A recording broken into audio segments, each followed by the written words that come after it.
welcome to another edition of Resonate with Irwin Edgehill. I'm Irwin Edgehill. Today's topic is dear to my heart in relation to what happened to my antecedents 300-400 years ago in relation to slavery. And to talk about this topic is a colleague of mine called Poppy Blundell. And we're going to talk about modern slavery. Good afternoon, Poppy. Afternoon. Hello. Happy New Year to you. Happy New Year. So how we're going to pitch it, how I usually pitch it, Poppy, is just that I'm just going to ask you a few questions and then we'll just take it from that. So first and foremost, just tell us a bit about yourself. Hi, I'm Poppy. I'm the business manager for modern slavery and domestic abuse services at BCHA. I've worked in frontline support services for anti-trafficking for around 5 years now. Do you like it? I love it. I absolutely love my job. I'm very lucky to do what I do every day. And I know people say that, but genuinely, very lucky to work at the Liberty Project. Good for you. So, yeah, I'm just going to ask you a few questions and we'll take it from there, Poppy. First question is, what are the most prevalent forms of human trafficking currently occurring within the UK and which communities are most at risk, would you say? So modern slavery, human trafficking is more prevalent now than arguably it ever has been. So the UK government are reporting around 10,000 people in the UK are currently enslaved, but leading experts are estimating that to be more around 122,000 people in the UK right now in some form of exploitation. So it's a huge problem in the UK. I think there's a common misconception that it's not happening here on our doorstep, but it very much is. Right. The top form of exploitation is forced labour at the moment. So in 2024, 63% of all modern slavery cases were forced labour. I think there's a lot of... What do you mean by forced labour? So forced employment, forced working. Right. The nail bars are very commonly known, car washes are very commonly known, and those are real hotspots for modern slavery and human trafficking at the moment. Right. People working really long hours for really poor pay. It doesn't have to be no pay at all to be classed as modern slavery. So we've had cases where people have worked 12 hours a day in a car wash for £20 a day, 7 days a week, and in the evenings they're being put into really poor, unsafe accommodation, and that is modern slavery. Right. So those are kind of the really well-known ones, and those are an area that police have been targeting, and there's been a lot of progress on them. However, in the last year, the care industry has overtaken, and the care industry is one of the biggest hotspots, and I think that's in relation to the skilled work visa. Right. So a lot of individuals from other countries who are looking for legitimate work in the UK, they'll look at applying for a skilled work visa, and perpetrators are now they're now targeting this system because people believe it's legitimate. So they're offering people to come and work on a skilled work visa, offering to pay for it, offering to pay for flights and things like that. But when the person arrives in the UK and gets to the care home, again, they're being forced to really long hours, unfair living conditions and bits like that. So we're seeing a real increase in the care industry. And that's in the local area, that's all around the UK that's happening in these care homes. And I think the shocking thing is people will be going to these care homes to see family members and have no idea that the people working there actually could be forced into exploitation. Right. So a real hotspot to look out for at the moment, a lot of work being done around those. But also the construction industry, that's second at the moment. So the second biggest hotspot for forced labour is the construction industry. It's literally everywhere. I think all of us probably walk past shops, go to shops or use services that's got forced labour and exploitation within them and would have no idea. We're walking past it every single day. And even if we're not seeing it face to face every single day, we're probably using it. Right. There's been a lot in the media around cobalt at the moment, which is the material used to make batteries. Okay. So for phones, for electric cars, you have to use this material. And it's actually mined in the Republic of Congo, so they're mining it there, and it's a real hotspot for modern slavery again. So there's children being exploited, there's women that are carrying babies, mining with this really harmful materials around them, and we're fueling it in the UK by our demand for it, but it's being exploited elsewhere in different countries, but for us here in the UK we're using it. So the Congo's exploitation is literally powering us here. Wow. So space to that's face. really interesting, Poppy, and I'm so glad you've come in today. When you touched on the car wash and when you touch on also the care homes as well, because we see or we listen to programmes where people in care homes have been treated really badly by the staff, right? So now that you've said that, it kind of makes sense in the relation to if that staff isn't trained properly, then that staff is going to not give a good service to that particular patient. And as a result of that, things start happening. So that's really enlightened me. So thank you very much for that. That's okay. Second question is, how effective have the UK government policies been being in identifying, supporting victims of human trafficking, and what are the gaps, do you think? It's an interesting one because the UK are identified as a global leader in the anti-slavery movement. So to take it back, so ECAT entitlements came in, European Convention Against Trafficking, they came in and it gave a duty on all states to prevent and support survivors of human trafficking, and it puts some kind of legislation in, and it sets out a criteria, so it's around safe accommodation and finances. The UK have responded to that and they introduced the NRM, the National Referral Mechanism, and that's a Home Office system that's set up to identify and support potential survivors of modern day slavery, and it provides a framework that frontline providers like the Liberty Project respond to, and they offer the frontline support with that. After that came the Modern Slavery Act 2015. It's currently the 10th anniversary of the Modern Slavery Act, which is a huge milestone to reach. And when that came in, it really did change things. It looked at increasing prosecution. So now perpetrators of trafficking can actually get life sentences for their crime, but prior to that, they couldn't. It introduced an anti-slavery commissioner into government. So it's put modern slavery into the front and forefront of conversations in Parliament. So it did an awful lot of great things. Times move and things change over the 10 years, and there has been a lot of change, a lot of movement, and we've seen things like the Nationality and Borders Act come in 2022, and that's caused issues in the world of anti-slavery because it's introduced things like public disorder qualifications, and it's also introduced... What do you mean by that? So, for example, if someone's identified as a potential survivor of modern-day slavery, but they have a previous criminal conviction, it can now eliminate them from being able to get support. And it also can face the risk of deportation. So someone that could have been trafficked but has a criminal conviction now won't be receiving the support because of that criminal conviction, which adds a lot of complexity because when we look at criminal exploitation, which is a form of modern slavery, quite often we know survivors may have been convicted for their crimes before they were identified needing support. Or people that just have criminal convictions, it's kind of emphasising unconscious bias across the country, and that these individuals, although they may have committed a crime, they have also been exploited and they deserve the same support as anyone else. But this Act now puts a barrier in place for that. And what do you think the main reason for that is? Is it to stop people coming in, or...?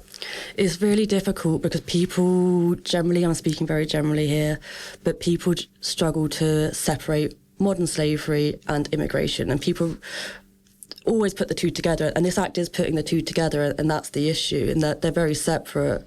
Modern slavery isn't an immigration issue, it's a criminal issue, it's a crime that needs addressing and it needs supporting. But by linking it in with these other acts, we're now putting them together, so we are putting asylum seekers at a disadvantage in getting support through ECAT entitlements and through the NRM. They're now at a massive disadvantage. We know from data that UK nationals tend to get a positive response from the National Referral Mechanism. It's called a positive conclusive grounds decision. They're more likely to get that decision, and someone of a different nationality is more likely to get a negative decision, and that's just what the data's showing us at the moment. And it's frustrating, to be completely honest, because the second most common nationality in the NRM is actually UK nationals. So we know that in previous years they were number one. When you look at stats for the national helpline, it's UK nationals that are calling up the most. But yet we still really ingrain it into asylum and immigration issues, yet we know it's UK nationals that need the support. So people are struggling. And the other thing is the bad faith. So if you can now disqualify someone from getting support if you believe they've made an application in bad faith. And it's all over the media at the moment. There's politicians coming forward saying asylum seekers are claiming to be survivors of modern slavery to stop themselves being deported. And that's been all over the news. And that's, again, linked modern slavery back into the asylum realm that we're trying to separate. But when you look at the data in 2024, only 5 people were disqualified for bad faith. So it's really not a big problem. It's not often that someone's coming forward and using that to try and stop deportation, if that's what we're saying those 5 people did. But the numbers are really small. But yeah, it's the thing we're seeing most at the moment. And I guess, if people are opposed to immigration, they can just jump on the bandwagon by saying, look, this is the reason why they've done that kind of stuff, and then it just gets hyped up and everybody believes in something that is really not the case, as you just alluded to. Exactly that, yeah. What specific challenges do law enforcement agencies, Poppy, face in investigating and prosecuting human trafficking cases in the UK, would you say? It's very difficult, I think, and it's a secretive crime. That's the whole point of modern slavery. It's a very secretive crime that you don't often see or know about. I think survivors themselves find it difficult to come forward. There's a lot of trauma that comes along with the exploitation and a lot of distrust in professionals. Right. Validated, maybe not validated, but that's the feelings that we're seeing from survivors. So they're struggling to come forward with the process. Evidence, a lack of evidence is often really key in that. Right. Traffickers are really smart. You know, it tends to be large organised crime groups that are very, very good at what they do, and they're making an awful lot of money. It's high money. High risk, high reward. Right. Sorry. So they know what they're doing at this point, and we've seen lots of examples where traffickers have got a bit smarter. So, for example, previously a good bit of evidence to use would be if there was a plane ticket bought in someone else's name. So you could say, yes, I was trafficked because so-and-so bought my plane ticket from A to B.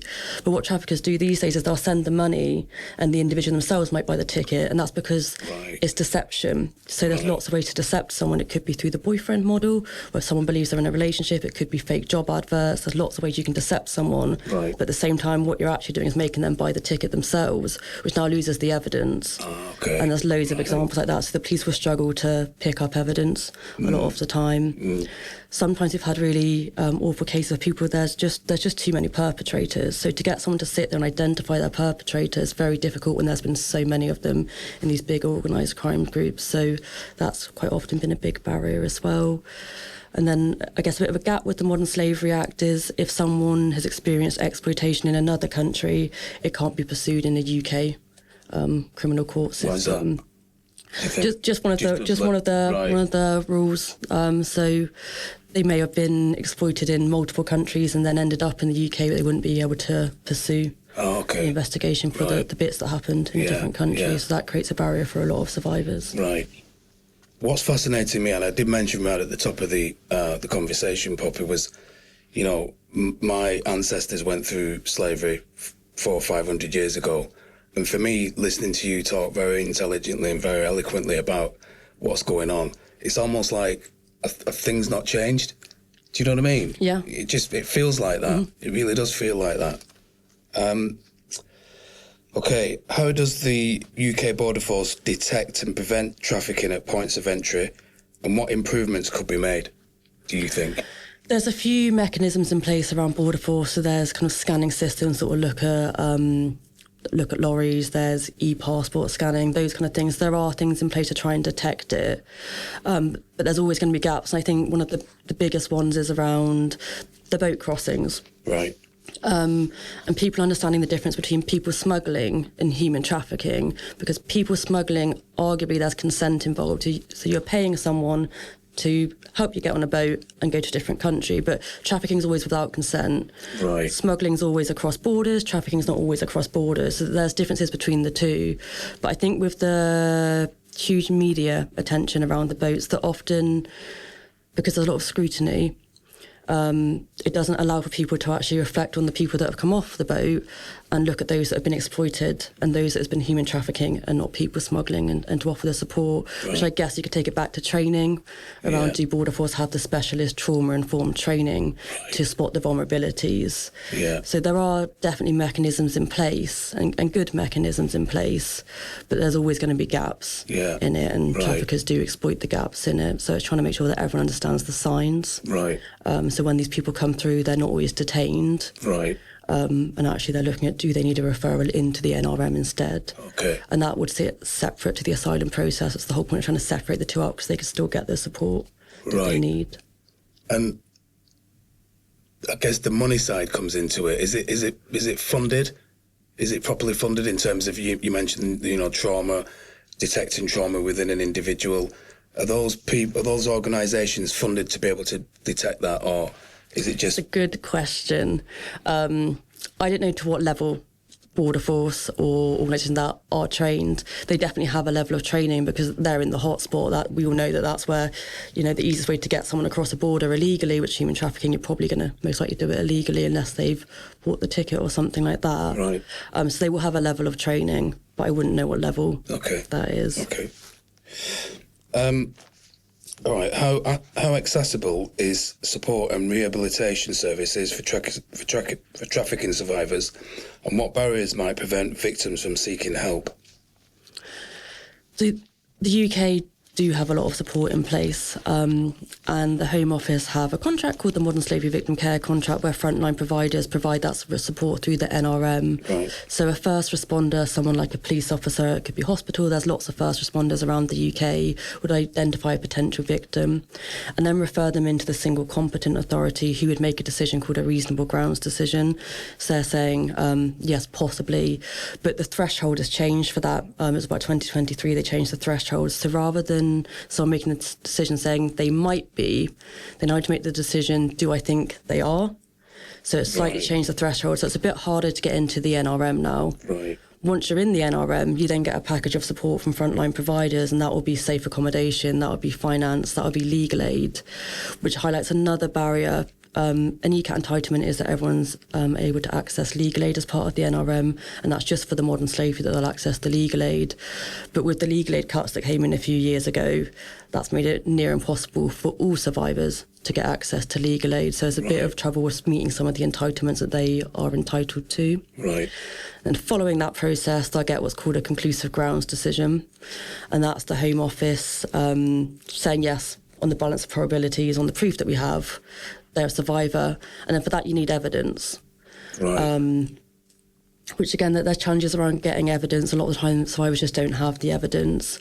And that process is actually quite a short process. So we talk about a 30-day reflection and recovery period from A to B, although it can be longer.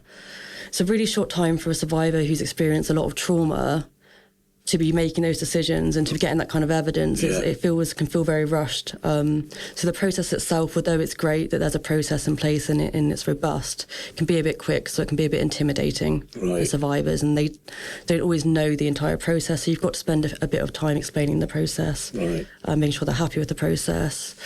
But generally, it is fairly robust and it goes along ECAT entitlements. You've got survivor care standards as well, and they were just relaunched in October, which is really exciting. So the UK is really good at putting processes in place. But the barriers are just making them a bit more person-centred and being a bit more reactive to the landscape of modern slavery at the moment. Right. How can someone prove that they've been a victim of modern slavery? I don't get that in the sense of, okay, right, if I've been a victim of modern slavery and I go to the authorities and say, right, this is what's happened to me, how can I prove it to them? It's really difficult, and that's one of the things that we do with every single survivor. We'll try and prove for them as part of the role, and through like witness statements. But the evidence is what you want, and the evidence is what you're lacking. So one of the things we always talk about being a double-edged sword is medical records. Right. So if someone had a lot of medical records showing signs of abuse, that would be really great evidence. Yeah. But on the flip side, I guess a lack of medical records is also really good, because if someone's been in the UK for 5 years but has never registered with a GP, it'd probably show neglect of some sort. Right. So medical records can be used in two senses. Yeah. So it kind of helps, but it kind of doesn't, because either way, you could do it. Yeah. You could use the medical records, but it's difficult because you'd need one of those to prove it, or you'd need the flight ticket, or you'd need CCTV or something like that. And most of the time, we don't have that. Yeah. So it's very, very difficult to prove victimhood. Interesting. Very interesting. Because I was, in my layman's head, I was thinking, well, maybe if they had a mobile phone, they could kind of record or kind of take a picture and everything, but they've probably not got anything anyway, probably not even got a mobile phone.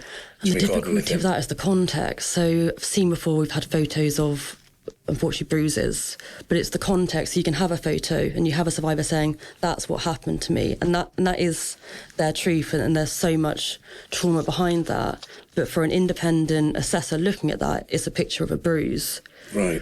No context as to how that bruise happened. So it's really, really hard to work with someone who's felt that and been through that, and have someone look at it and say, well, that's meaningless in the sense of what we're doing here. Right. So, pictures aren't always that helpful because you don't have a context of a picture. Right. And what about, going back to the car washes, what about people patrolling them? Would somebody go to a person and say, how's things going? Are you all right? Are you in any bother? Would it be like that? Would the process be like that? Or would the individual themselves have to go to the authorities? It can work either way. So car washes, because they're such a hotspot, there's actually an app now called Safer Car Wash. Okay. So if you were driving by and you thought, I'm not sure about that car wash, you could go on to Safer Car Wash and report it, and then the authorities would go in and investigate. Oh, right. But car wash is the only app that really have that.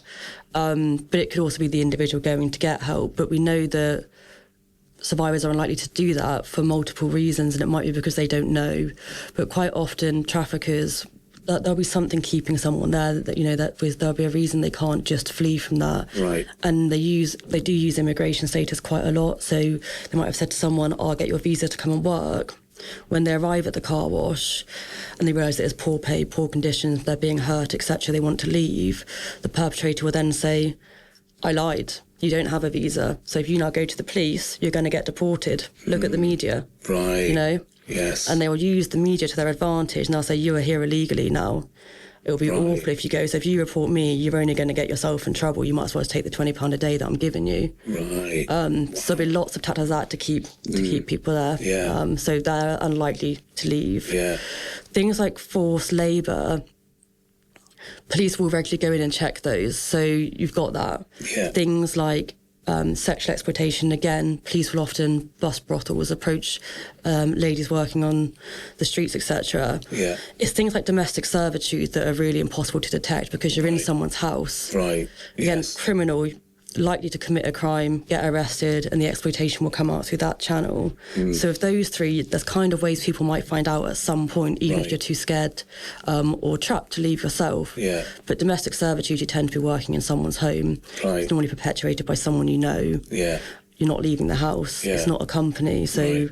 it's one of the hardest, if not the hardest. Do you know, it's really interesting you say that. I'd say around about this time last year, I was walking into town and I saw this woman pushing a pram with 2 children, and for some reason she didn't look right. And when I say right, she didn't look happy.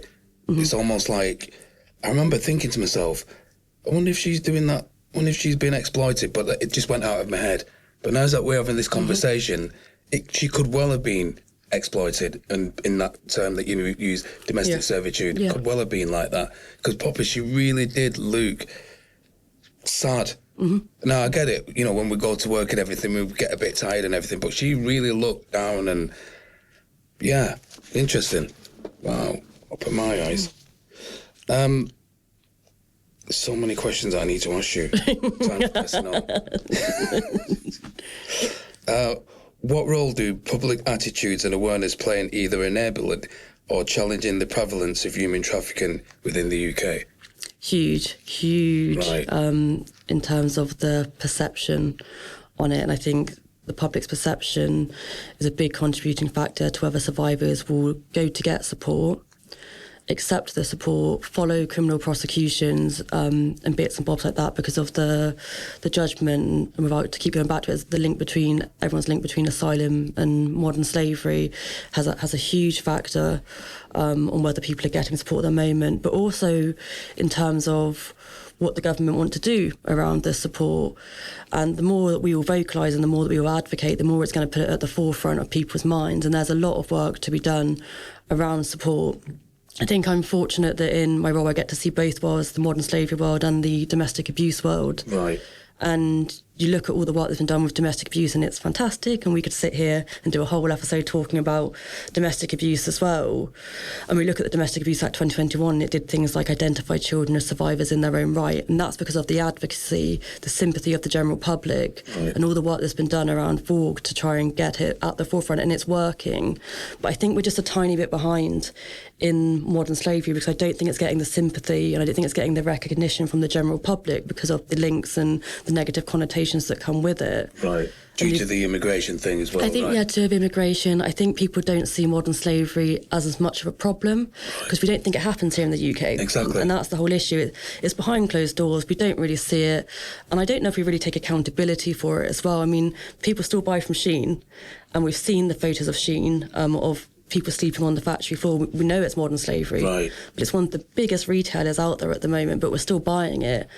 But if we heard of any violence against women and girls, we would blacklist it, and we do all the time, and that's great, so we should. Yeah. But are we still holding modern slavery perpetrators the same account, I don't know. Right. And until we do that, I don't think we'll see the progress that we see in other areas. Right. Like I was mentioned, the Domestic Abuse Act identified children as survivors in their own right. So if a child's in a household where there's domestic abuse, they will now be identified as a survivor themselves. Right. And that means that there's expectation on the local authority and the government to provide support to those children. And one of the services that we have, that I oversee at BCHA, provides support to those children, and it's fantastic. And I see every single day how through the recovery toolkit these children go on, and it reduces trauma and it reduces relationship issues later in life. But it's nothing like that for children that have been around modern slavery. So I think we're just a tiny bit behind, and until awareness is increased and until the public's perceptions changed, we're always going to be that little bit behind in modern slavery. Do you think, well said, do you think there could be some unconscious bias around it with the public, because the public have a perception that foreign people are coming into the country, taking advantage of the things within the country? So it could be a perception, an unconscious bias in that regard. Mm-hmm. Is that a possibility? Yeah, I think you've hit the nail on the head there. I think it is. There's a lot of unconscious bias with it. And I said earlier, UK nationals are the second most common nationality in the national referral mechanism receiving support right now. UK nationals are the number one nationality calling the 24/7 modern slavery helpline. So it is UK nationals, but people still aren't grasping that. And men are the most common gender in the national referral mechanism. I think there's a lot of misconception that it's females and it's sexual exploitation, which it is. Yeah. It definitely is. And for children, forced marriage is the most common type of exploitation. Right. But men 20 to 29, UK nationals, are the main people in the system. And I guess it's that, getting that out there. Mm. Although we shouldn't have to change people's unconscious bias, but it's people understanding that actually it's happening to absolutely everybody at the moment. Yeah. And the demand, if we look at sexual exploitation, the demand's coming from middle-class white males. So, we need to have a look at the wider picture rather than just kind of focusing as an asylum-seeking issue. It's interesting you mentioned Shein. I've got a little one, and she used to buy stuff from there. It was funny, we was having a conversation about another, some called, is it Temu or something like that? She was saying, Dad, you can't be buying things from that. Not that I was, but I was just saying, look at all this cheap stuff you can get on that. She said, you can't be buying stuff on that. It's really, really bad for the environment and all the rest of it. And I'm like, good for you. And I'm like, wow. So you mentioning Shein in that regard, in terms of the exploitation. Mm-hmm. Again, it's awareness. You mentioned that word awareness, and it really is. And the more people can be aware of what's going on, the better they can be informed. And that's why it's good to have you in here, giving your stuff Thank you. to everyone, which has been great. What's the difference then, Poppy? You might have alluded to it before, but what's the difference between modern slavery and human trafficking for those who are just confused with it, like me? Yeah, so modern slavery is the illegal exploitation of someone for personal or financial gain. So modern slavery is always illegal. Nothing about it can be illegal. Right. There's got to be some form of exploitation, so that could be criminal exploitation, sexual, labour, etc. And then someone's got to gain from it. So it could be financial gain, which is the most common, but it could be any other kind of gain as well. Right. Whereas human trafficking is the movement of someone. Right. It doesn't have to be across borders. You could move someone from one area of Bournemouth to another area of Bournemouth. It's the movement of a person, and you apply something called the ACTS means test to define human trafficking, but the exploitation happens at the end, so it's often argued that they're the same thing. So that's why I tend to just use them interchangeably, because the modern slavery happens at the end of the trafficking, so similar. Okay. What would you say to someone who's listening to this conversation with you and I about this really serious topic, that are saying, well, it doesn't affect me, I'm all right, it's, what's the point, why should I worry about it, there's nothing I can do? What can people do about it, do you think? Advocate would be the biggest bit, advocating for it, getting public awareness, helping people spot the signs. Right.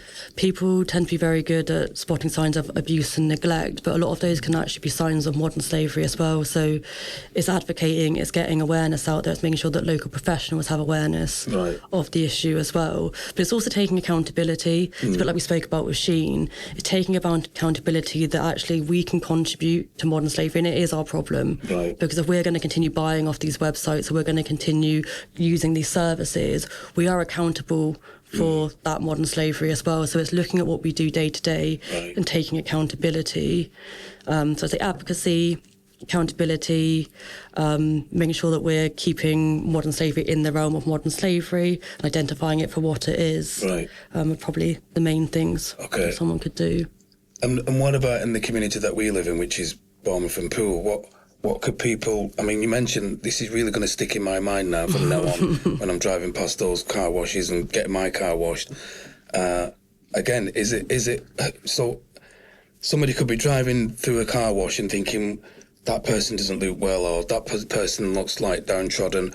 In that moment, what could that person do? I know you say you can look at the sign and go onto the website and check them out, but is there anything else that anybody could do in that moment? Yeah, so if you have any concerns that someone's being exploited, report it to the police. That's the easiest and the best thing that someone can do, is report it to the police. If it's an emergency, obviously dial 999, but if not, report it 101 it. Right. And they're the best people to go and explore the situation. And we're really fortunate in the local area that the police are really active and really knowledgeable on modern slavery.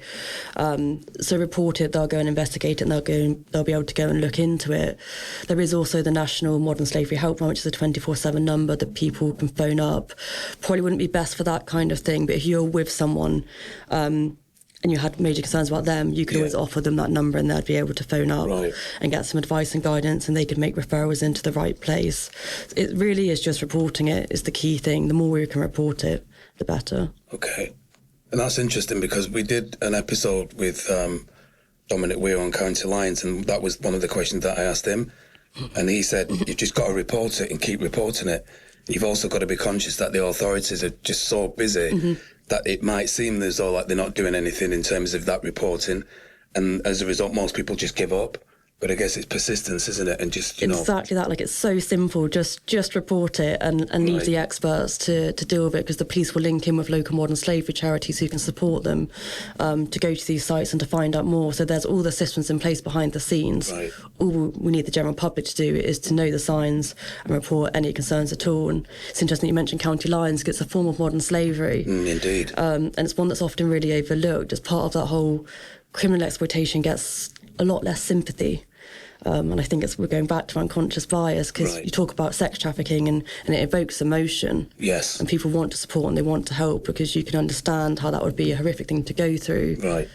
But it's also horrific to be criminally exploited. But people think county lines and they never think, I could make a referral in, because they're actually a survivor of modern slavery, human trafficking. They could get a whole nother world of support here for them. But it doesn't always click to put the two together. No, it doesn't. It doesn't. What kind of work is BCHA doing in the community around this? Are they getting supported, by government and the local community? Yeah, absolutely. So we run the Liberty Project, which is BCHA's Modern Slavery and Human Trafficking Support Service. So we offer frontline support to survivors that are in the national referral mechanism across the entire southwest of the UK. So we've got a really big patch that the Liberty Project support. Right. So we're out there every day. We're offering that one-to-one support. We've got specialist caseworkers who are going out there and making sure we meet all of their ECAT entitlements and bits like that, writing witness statements to try and get them that positive, conclusive grounds decision, amongst a whole wealth of other things. But we also offer free training. So anyone in the local area that wants to understand more about modern slavery and the national referral mechanism, that's healthcare professionals, we've trained the NHS. Wow. We deliver that for free, no charge, because all we want to do is advocate and get the message out there. We do lots of other bits around the local community. We've launched cookbooks that are all survivor-led, and other amazing projects, because what we want to do is get survivor voices out there. So if somebody wanted to get some free training around this, who would they contact? They can contact me. Or they can contact BCHA's customer services, and they'll be able to direct it to the right place. But we'll train anyone that covers any of our Liberty Project region in the southwest. We'll offer training for. Excellent, excellent. Well, you've been a phenomenal guest, Poppy, and I'm really, really happy and grateful that you've come in and shared your knowledge, because again, you know what I mean, I was just like blown away with all this information in terms of not realising what it's all about. So hopefully that it's informed everybody out there in terms of, you know, what it's actually all about. And if you've got any issues, any problems around this, please put it in the chat facility. And what I will do, I'll pass it over to Poppy, and Poppy will gladly help you out with that. But until then, I will see you soon. Look after yourself, and bye from me. Thank you very much for coming in. I Thank you so much for having me. You're very welcome. Come in again. Yeah, I will do.